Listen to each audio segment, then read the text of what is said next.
Greetings, this is Rosalind Parks with National Network View News. On tonight's show, weekly contributor Brian E. Muhammad, Final Call News staff writer, will discuss Israel's inordinate influence on the world stage, their interference in the affairs of other governments, and their political pressure campaigns. Before we get into the top news, let's do a recap on the current events we've recently covered. Weekly contributor Dr. Akili Muhammad updated us on the COVID pandemic and Delta variant that are surging in America and around the world. Now, the CDC suggested that vaccinated people didn't have to wear masks in public gatherings, and they've now reversed that suggestion. What's your interpretation of this move? Yeah, to me, my interpretation is that it's another example of how confused these people are. They say one thing, and then within they're saying something opposite because they know how to handle this. The minister took the criteria in July 2020. Scientists from heaven cannot deal with the pandemic from heaven, and we're being shown this over and over and over again. There are certain faces that all of us know what they are. They're going to be posted in all these different news sites, and they're going to say something. And then not too long after, people have lost complete confidence because it's over and over and over again that these people are saying one thing and coming back and doing something. Brother Shahid Muhammad, the math doctor and Asiatic Minds math instructor, spoke with us about student achievement and proficiency in mathematics and how Asiatic Minds is prepared to help students improve their math skills and abilities.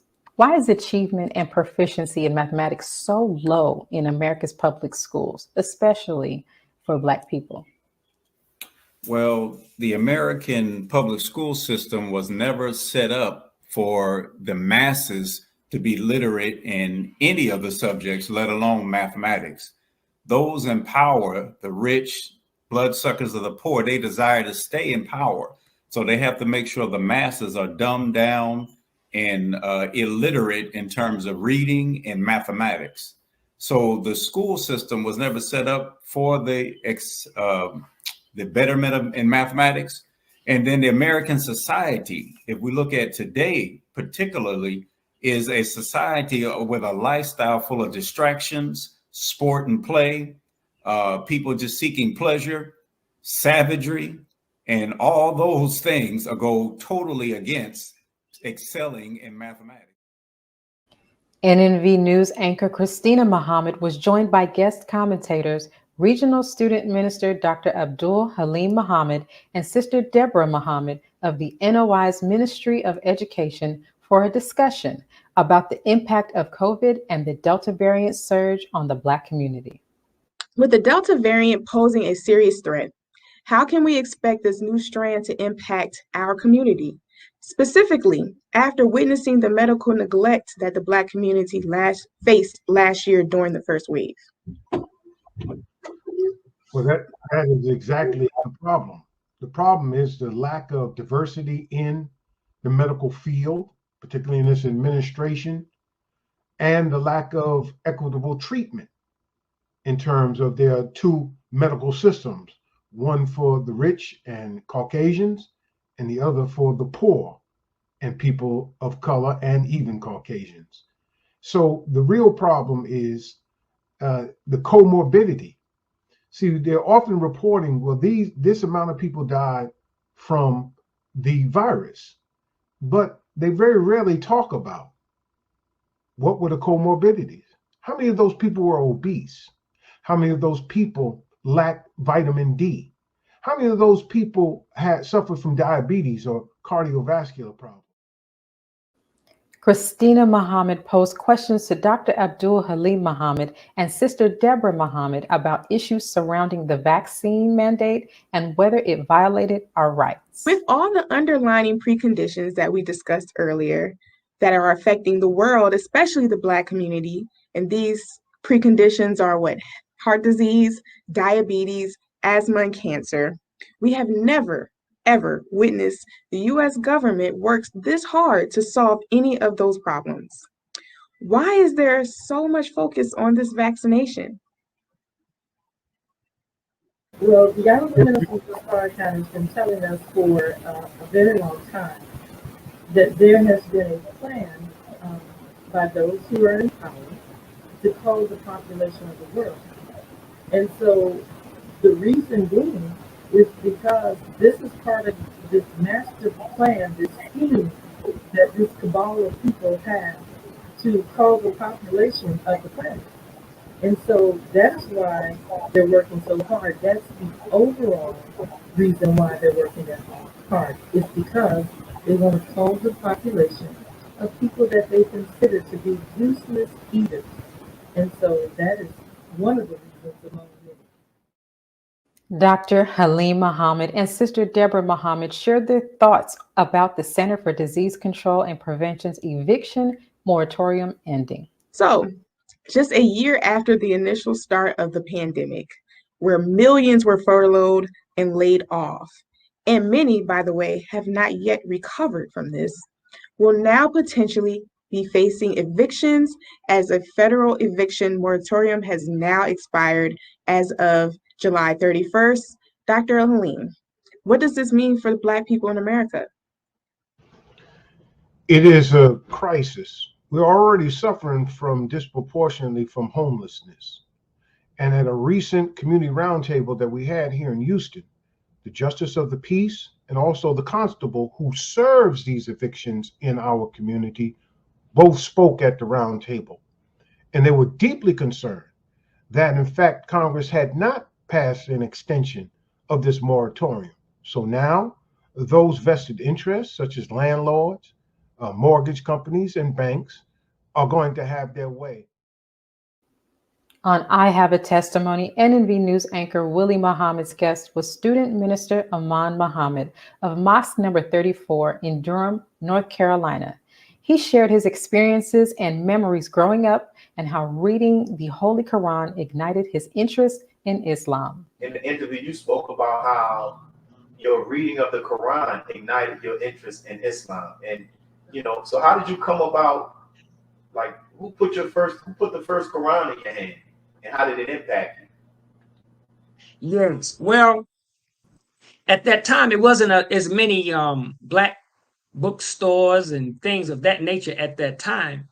And so I used the library a lot for whatever I wanted to do and research. And so I would go back and forth, trying to get little dabs of wisdom here and there and whenever I could. And at the time when I was in the 12th grade in 1990, my girlfriend at that time, she was going to NC State in Raleigh, and she was studying as well. And she gifted me my first Holy Quran. And man, when I got it, when I got into that book, man, I couldn't put it down. Last week, I sat down with weekly contributor Brian E. Muhammad to discuss growing concerns over the effectiveness of the African National Congress in governing South Africa, its internal power struggles, and the social unrest. Now, has the ANC outlived its effectiveness and ability to govern South Africa? I'll say this, the ANC came to power in 1994. And I just want to take this opportunity, of course, to correct a number. I said 24 years last week, but it's actually they've been in power for 27 years now. Okay. And, they're the first democratically elected government. Before that, it was white settler minority rule who ruled strictly by white supremacy.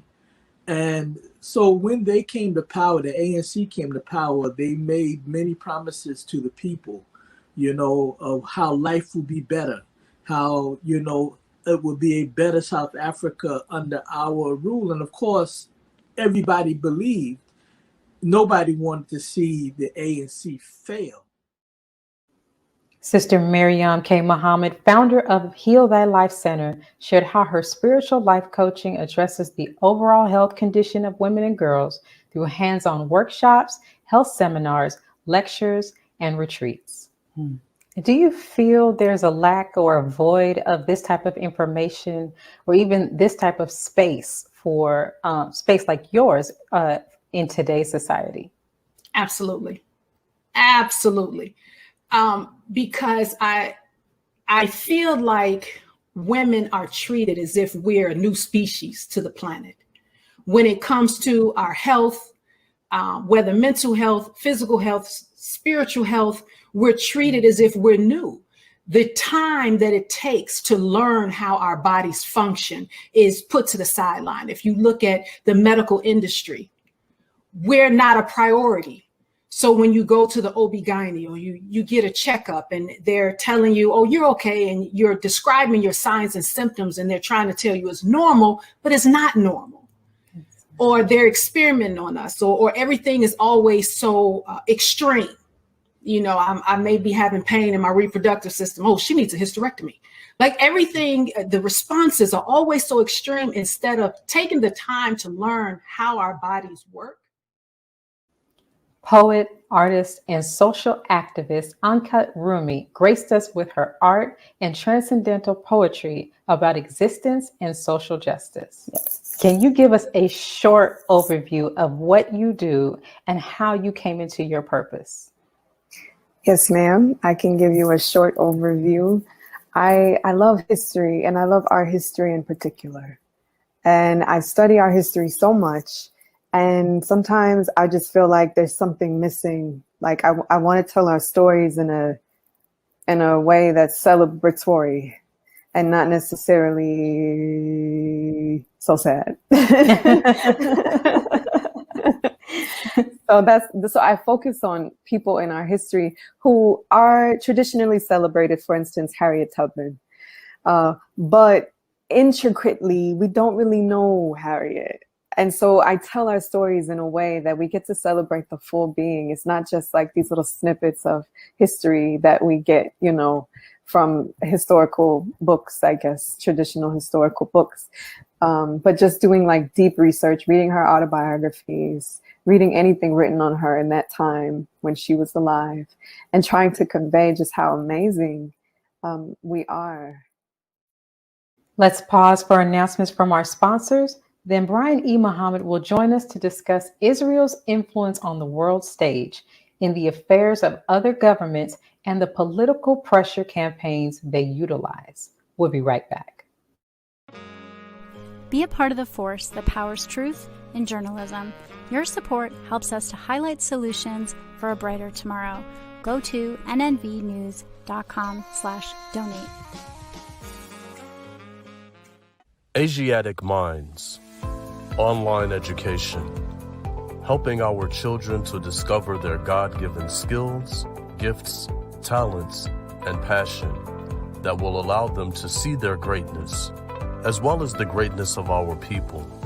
And upon discovering that greatness, infusing them with the desire to use it for the betterment of themselves, their families, our people, and the world.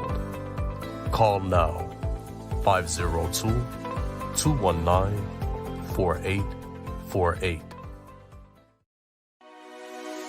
This is Sister Sajda Muhammad. We are proud to announce that the Sajda House commemorative Elijah coins are finally here. This priceless heirloom, made from recycled copper from the messenger's home, is now available at sajdahouse.com. The hashtag Bank Black social media campaign made strides not only in revolutionizing how we bank, but also how we think. The movement inspired thousands of African Americans across the country to transfer or deposit millions of dollars into Black-owned banks. These are banks that will invest in urban communities, employ African Americans, support Black businesses, and inspire Black home ownership. This is a very proud moment for our culture as we are taking small, but significant, steps towards building Black power through Black wealth. Thank you for tuning in to NNV News. Please share your thoughts with us in the comments section below. Follow us on social media at NNV News, and please subscribe to our YouTube channel, National Network View. This is Clifton Muhammad with nnvnews.com.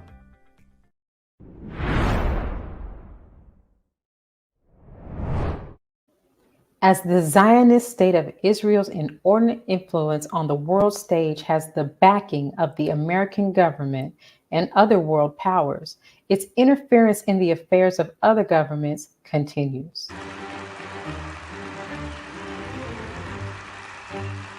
I am deeply honored to be the first sitting president ever to address this conference. America and Israel have a special friendship.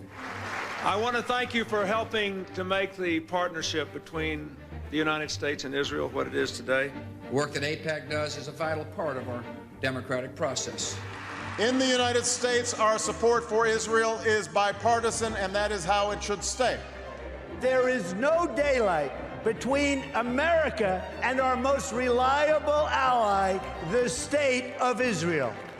America stands with Israel. At every crucial juncture, at every fork in the road, we have been there for Israel every single time.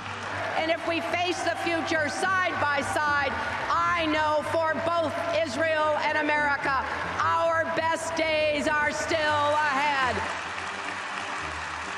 I'm a newcomer to politics, but not to backing the Jewish state. Joining us to discuss this is weekly contributor Brian E. Muhammad, Final Call News staff writer. Greetings, sir. Greetings, Sister Rosalind. Yes, sir.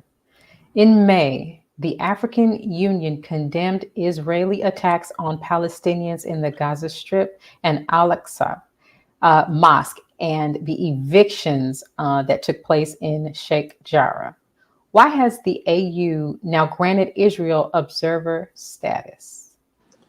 Well, you know, they've been lobbying, Israel have been lobbying to get status at the AU for a number of years. And they have been rejected because of strong pushback from leaders such as South African President Ramaphosa,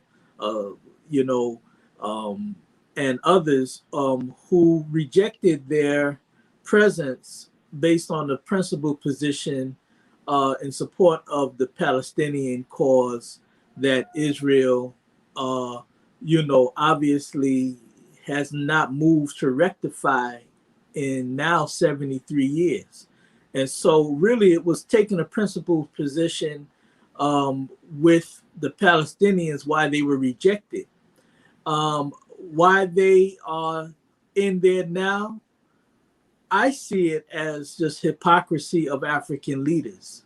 I see it as African leaders capitulating at a time when they are very weak and have no real incentives to keep the traditional enemies of Africa off of the continent and out of its affairs.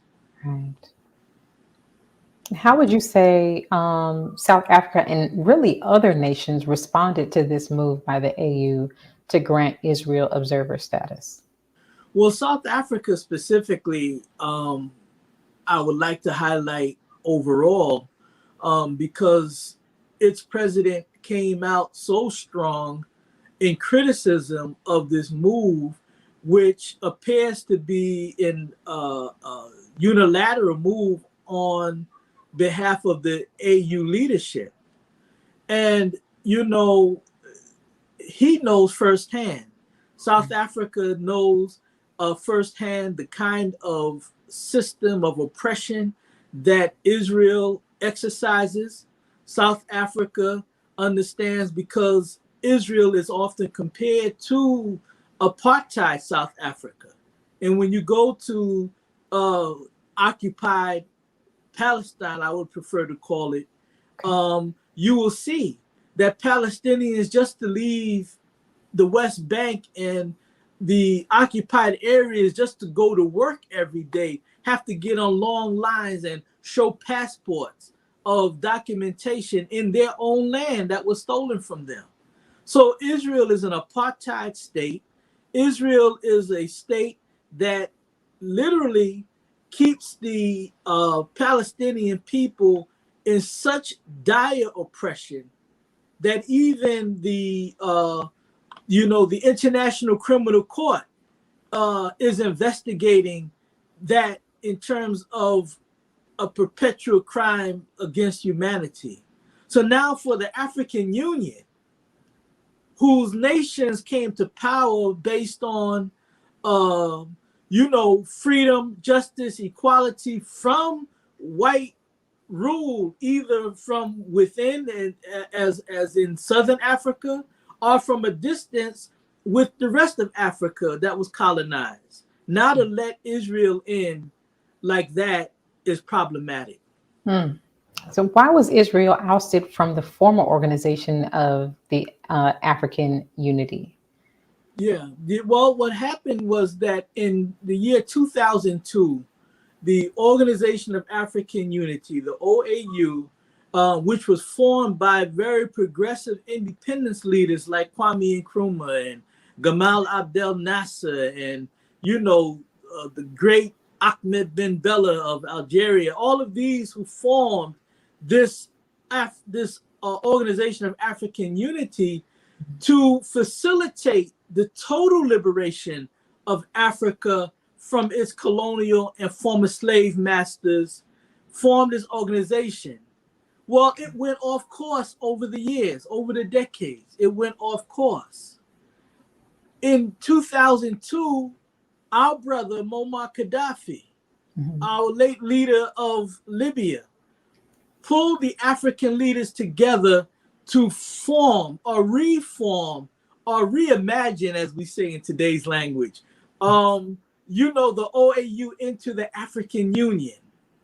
But because he was such a progressive thinker and a progressive leader against the enemies of Africa, he blocked the Zionist state of Israel from having observer status as it was given at a certain point in the OAU.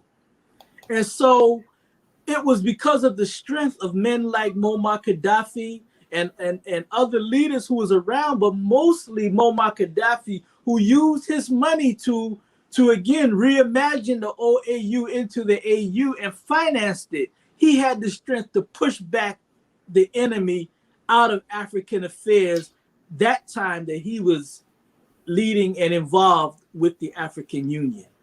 Now, as you mentioned, they've already been outside of it at one point under the leadership of Muammar Gaddafi. But why has it been allowed back in now, especially after all of the bombing that we've seen this year of the Palestinian people? Yeah. Well, again, it's one of these things that they should never have had. They should never have had membership in the first place. See, the African Union has a problem.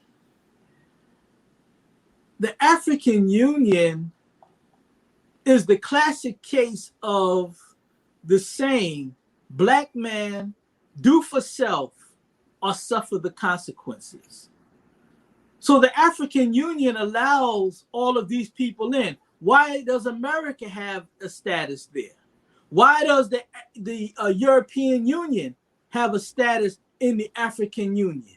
So it's the same question with Israel. It is because of the weak African leadership who have not cut the umbilical cord to the West to be financed. So the African Union is supported and financed by outside interests. That beautiful building there in Addis Ababa, Ethiopia, that have the headquarters of the African Union was built by the Chinese. The money that fuels the African Union in terms of, in terms of its administration and the finance it needs to be an organization is based on a lot of these outside interests. So how strong can the African Union really fight for the interests of Africa if you have the enemy of yourself in the mix and at the table? And if they're at the table, they'll do like they always did, dictate to you because they're paying the cost. Right. Now, speaking of bombing, Israel has now accused Iran of a recent bombing. What was the specific accusation, and has Iran responded to those accusations? Yes, you're referring to the ship, the merchant ships that was bombed, owned by Israeli companies. And they accused Iran of being behind the bombing, which killed 2 people. I believe it was a British national and another European national from another country in Europe somewhere. And they blamed Iran. Iran, of course, said no, they had nothing to do with that. But Israel and the United States, and specifically Britain, came out and said and blamed Iran. Israel have been fighting to bait the world, particularly the United States, who is Israel's benefactor. You know, the United States cuts the biggest welfare check for Israel. And so Israel had been fighting to instigate a war with Iran, with America, and whomsoever will join on to that. So they've been forming these alliances with other Arab nations, because you know that Iran and Saudi Arabia are at odds. Okay. Iran and many of the Gulf states are at odds with one another. So Israel and the West takes advantage of this unity and this friction. See, and so this is why, this is what has happened with that they blame them as another notch that they're hoping it will become so hot that America will end up going to war with Iran. And we're saying that is the worst that can happen. And the Honorable Minister Louis Farrakhan has warned for many years against going to war with Iran or anybody else at the instigation of the Zionist state. Right. The Zionist state does not have the heart of America in its goodwill. It's just a benefactor. It cuts the check. That's it. There's no relation. It's no love relationship there. Right. Mm-hmm. Thank you, Brother Brian. We're going to pause for announcements from our sponsors. Coming up, we'll continue our discussion on this topic of Israelis' global influence. We'll be right back. Be a part of the force that powers truth in journalism. Go to nnvnews.com/donate. Worldwide, 24 hours a day, 7 days a week. Download the Final Call Radio app and take us everywhere. On your phone, on your computer, on your tablet, on Instagram, Facebook, and Twitter. You can also log on to finalcall.com and click the Listen Live button, or finalcallradio.com. Final Call Radio, the official voice of the Honorable Minister Louis Farrakhan and the Nation of Islam. Please share your thoughts with us in the comment section below. Follow us on social media at NNV News, and please subscribe to our YouTube channel at National Network View. I am Anissa Muhammad with nnvnews.com.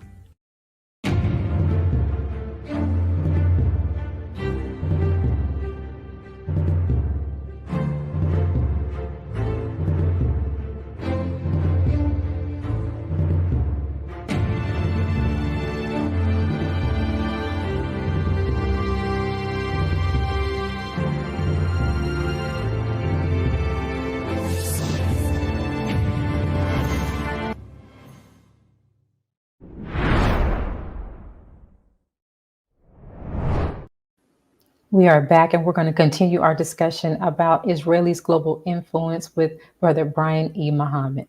Greetings, sir. All right. Now, I want to ask you this question very quickly. Over the years, a number of Iranian nuclear scientists have been assassinated. We've been talking about the bombings of the Palestinians for the last couple of weeks. Has Israel been implicated in those assassinations?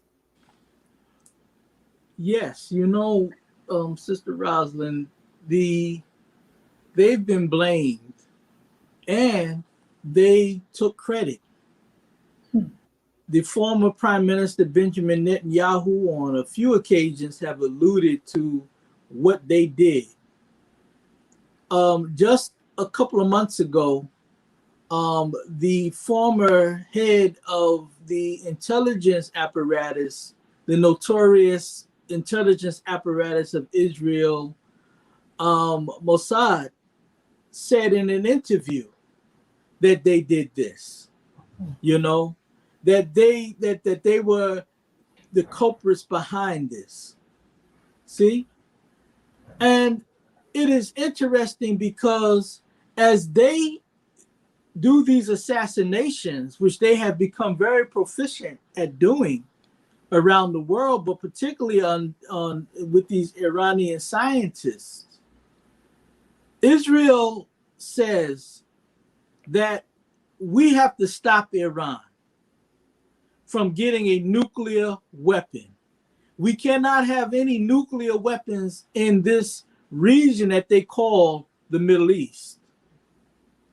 What sheer lying deception is that?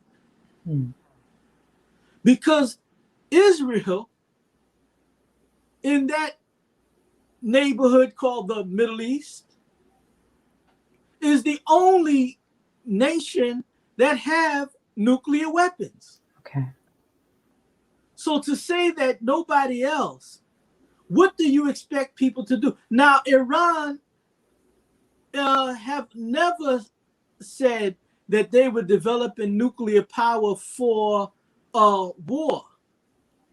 They always maintained that it was what they call soft power, for electricity, humanitarian kind of purposes. But Israel is looking for the pretext, again, to keep the drama alive enough that hopefully, if we chest bump them enough and we squeeze other nations like America enough, that somebody will respond and there will be all-out war. Now, Brother Brian, in your Final Call News article, Israel interferes in U.S. business and politics. Why has Israel stepped up pressure on governments demanding them to enforce anti-boycott Israel laws? Yeah. Again, this whole squeezing of the United States, little small Israel, a few million people, and it has the power. One, it enjoys nearly $4 billion in welfare. And if you add military aid on top of that and other kind of loans that Israel is granted without question, you're talking nearly $5 billion going to little Israel from America alone. Now, America is just one country that does this for Israel. Now, what you're referring to in my article, it was dealing with the government of Israel pressuring not even the federal government in Washington, but state governments to implement a law that over 30 state governments that started, in fact, where I'm at, right in South Carolina, with the what is called an anti-boycott, divestment, and sanctions Israel law, meaning that in state governments, what that translates to is that if you are a contractor and you're going for a contract to do business with the state, they make you sign a document that you will not ever support or come out against come out for a boycott of the state of Israel, specifically Israel. This is not pertaining to other countries somewhere, or other allies somewhere, specifically Israel. And they make you sign this document. There were several court cases around that, but this is what, they have done. So recently, there was a case of Ben and Jerry's ice cream. Yes. That decided they were not going to do business in the occupied territories in Israel. And, because of a principal position against what Israel is doing to the Palestinian people. And the Israeli government went buck wild. And they pushed mainly Republican, which don't make no damn difference, because Democrats and Republicans, for the most part, are beholden to the Zionist element and Israel. That's a fact. Right. So it was just Republicans that jumped out more vocal in support of Israel against an American Vermont-based company called Ben and Jerry's. Right. Are anti-boycott, divestment, and sanction laws a violation of constitutional rights? Then, well, that's a good question. Okay. And that, and that is the real issue.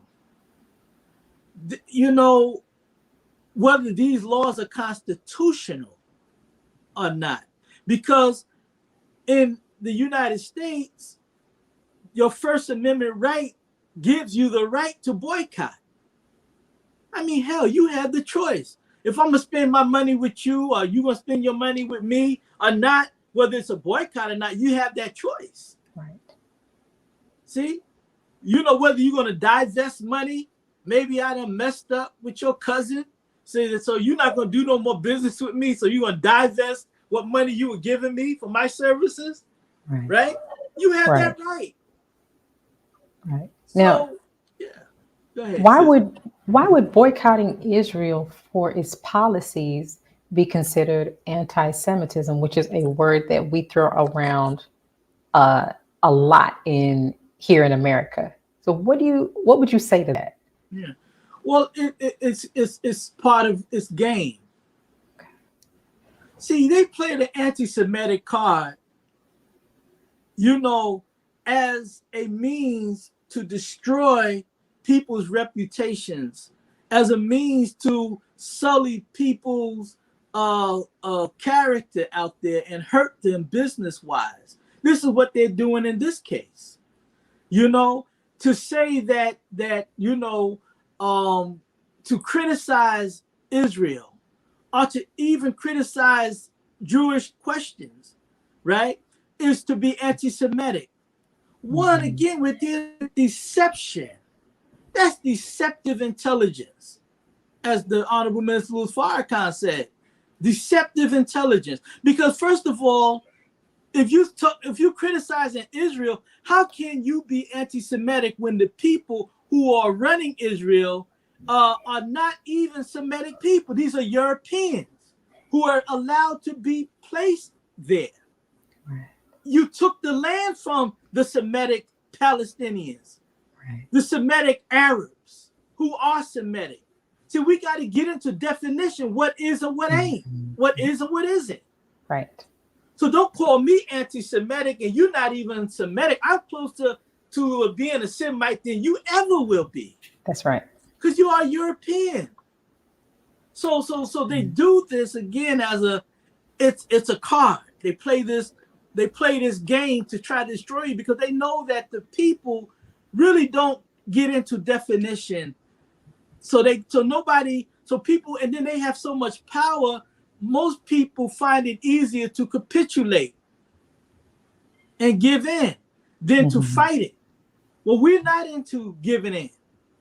We will fight this because it is a lie, and I'm not talking on behalf of Ben and Jerry's. The hell with Ben and Jerry's. I'm talking about what they have done to Black people And especially the name of the Honorable Minister was Farrakhan, who is so far from being anti-Jewish, anti-Semitic, and whatever they want to call it. But they do this because they know that it pumps fear, and that's another way of them squeezing people into, what they want. Are you moving away from what they are against? Okay. Now, why? You may be able to answer this for me. Why has Israeli President Isaac Herzog called a boycott against Israel a new kind of terrorism designed to hurt Israel's economy? Yeah.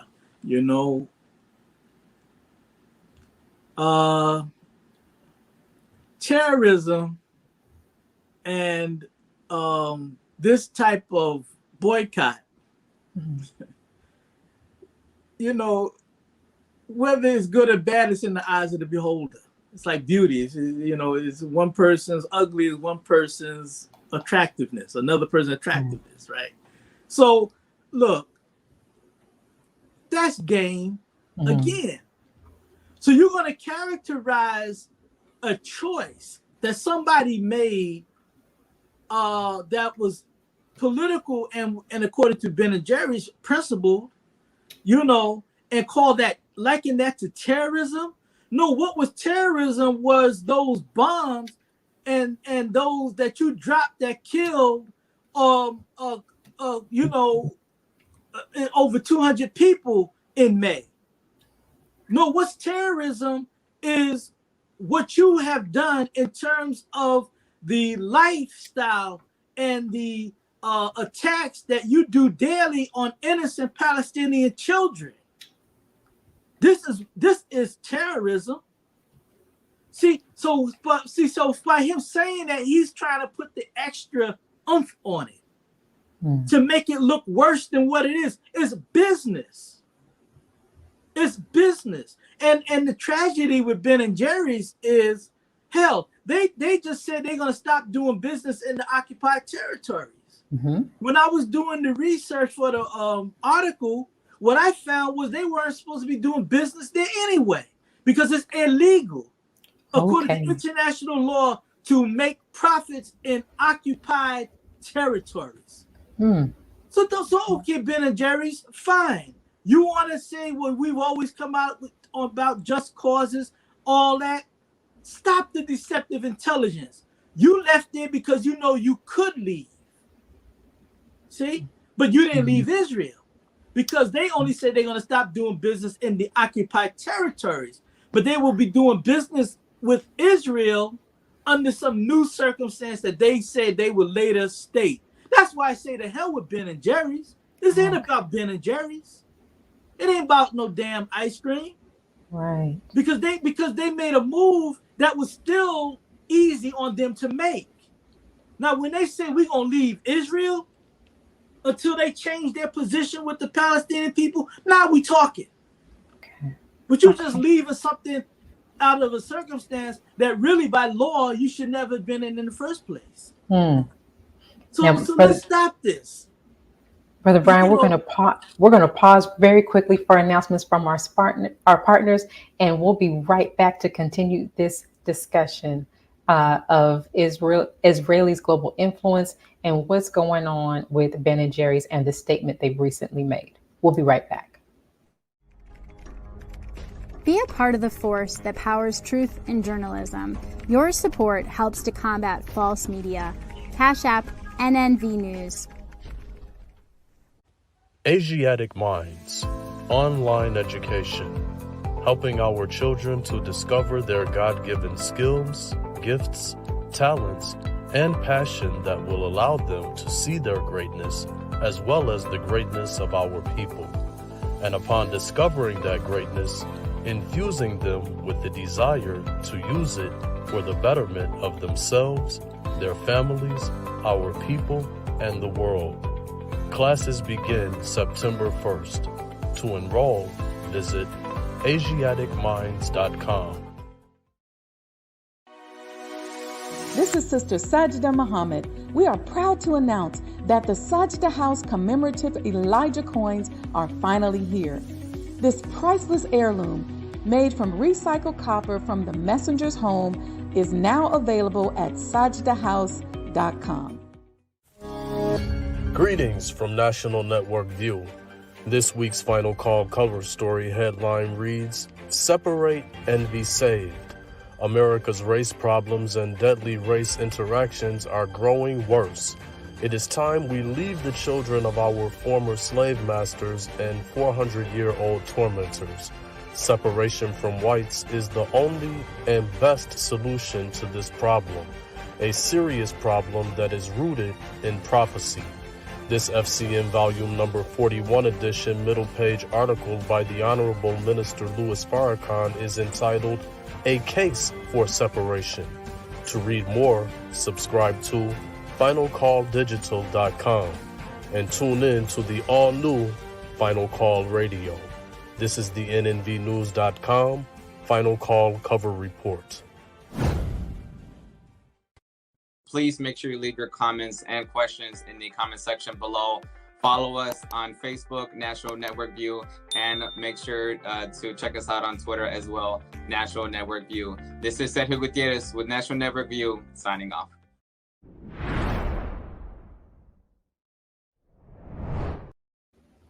Thank you again for joining us as we continue our discussion about Israel. Brother Brian, before the break, we left off speaking about Ben and Jerry's and their recent statement that they've released in regard to their occupied Israel. I want to ask you, are the owners of Ben and Jerry ice cream Jewish? Of Ben and Jerry's are Jewish. You know, Ben Cohen and Jerry, forget his last name, but Green. Oh, I won't mess up his name, but yeah, they're Jewish. The founders are, but the company is now owned by Unilever, which is a $61 billion a year food conglomerate based in England. And you know, and I also want to say on that, continuing on that last point that we was talking about, that to show you the hypocrisy, all the way around. I'm talking about America, Israel, Ben and Jerry's, you know, Unilever, that his commitment is to continue to do business in the state of Israel. See, and the only and so the question comes up, well, first of all, how could a subsidiary, which Ben and Jerry's is of Unilever, how can a subsidiary of yours make a move like this and you own them? Well, Ben and Jerry's, they have had a history of getting involved in social justice issues. And so when the owners, when the founders sold the company to Unilever, they signed an agreement, made Unilever sign an agreement that one, they will have an independent board of directors that will maintain the integrity, the brand integrity of Ben and Jerry's and its social mission, which was the part of their company that allowed them to get involved with social issues and come out with some pretty decent stances. To tell you the truth, I'm not, you know, so critical. I'm critical of this, of the way they did this move, which was a good move, but to couch it as, you know, something that it's not is a problem. Because again, they did it in such a way because it was easy for them to do it this way, you know, not because they really have gone. And if you read the statement of the founders, they did a opinion spot in the New York Times, op-ed in the New York Times, where they made it very clear. We're neither anti-Semitic or anti-Israel. In fact, we are Jews and we support, this is what they're saying in the article, in their op-ed, and we support Israel, and we, you know, and we do not support the a global boycott, divestment, sanction Israel movement, which is a global movement that really the Zionists of Israel are afraid of. It's like Dracula and daylight. It's like, you name it. It's they are afraid of them because they have been lobbying companies around the world to make this same kind of move. And one last point on that, Ben and Jerry's, it took them 10 years. Lobbies, activists in Vermont who pro-Palestinian activists pushed Ben and Jerry's for over a decade before they even made this move. And then when they made the move again, it was done in such a way where it looked principled, but at the same time, they did it because they can, without it really hurting. Right.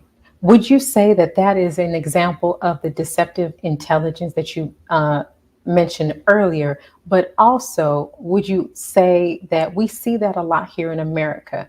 We'll see companies and governments make statements that more suggest are related to symbolism as opposed to a real stance or an action toward change in our world.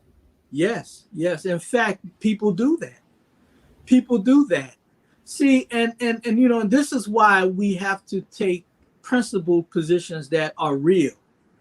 The Honorable Minister Louis Farrakhan, man, a world-renowned leader, but not because he capitulated with the enemies, and not because he went, for some self-aggrandizement or even some benefit that just benefits the Nation of Islam. No, he's a world-renowned leader. And you know what and I don't want to say it's his philosophy, because I never heard him say, well, this is my philosophy on the matter. But I know that this is his position when it comes to the global affairs and getting involved in global affairs. Do no favors seeking gain. This is from the Holy Quran. Mm-hmm. Do no favors seeking gain. See, because they will try to buy you. They will try to pay you. They will try to make it easy on you. Just stop saying that Black people are the chosen people of God and not the Jews. Just stop saying that, and we will keep your reputation intact. We'll keep you on Facebook and Twitter, where they have banned the Nation of Islam, and certainly at times the Honorable Minister Farrakhan. No, we stand on truth, and we stand on God. So if Ben and Jerry's and companies like that will take a principled position, make it a principled position, and be for real about it. Because at the end of the day, the Palestinians are still dying. The Palestinians are still suffering. While you take a principled position that again makes you look good, right? Even though it cut a whole lot of controversy in the process. But you have the ability to say we are. This is in line with our history of taking social positions. Yeah, but let's go all the way then. You still support, because if you don't leave Israel totally, you know what happens? The same Israel will take the whatever tax, but I don't know, whatever the tax laws and how they do money from businesses, the same money that you pump into Israel of investment based on your company being there, it's still going to go toward the suppression, oppression, and persecution of the Palestinian people. So what the hell are you really doing? Right. And I have one final question for you, Brother Brian, before we close out for today. Do you ever see America removing itself as Israel's benefactor? No, they will never do it.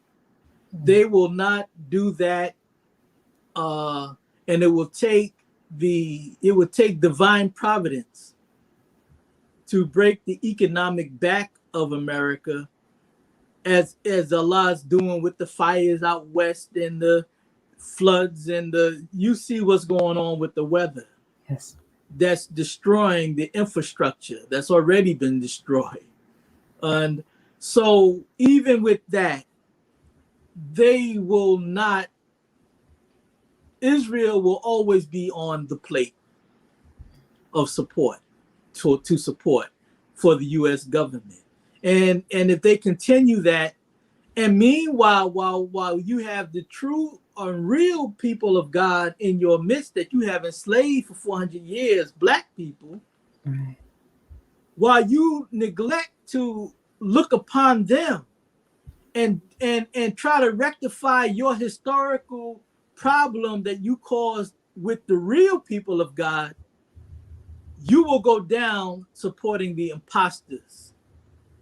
But either way, God will be the winner at the end of the day. The oppressed will be the winner at the end of the day. We will be the winner at the end of the day. Yes, sir. Thank you, Brother Brian, as always, for your wonderful insight on these global affairs. We look forward to hearing more from you next week. Thank you, Sister Yes, Rosalind. sir. Thank you for joining us today and tuning in to National Network View News. Please share your thoughts with us in the comment section below. Follow us on social media at NNV News, and please subscribe to our YouTube channel, NNV News. This is Rosalind Parks with National Network View News. Good night. Be a part of the force that powers truth in journalism. Go to nnvnews.com/donate.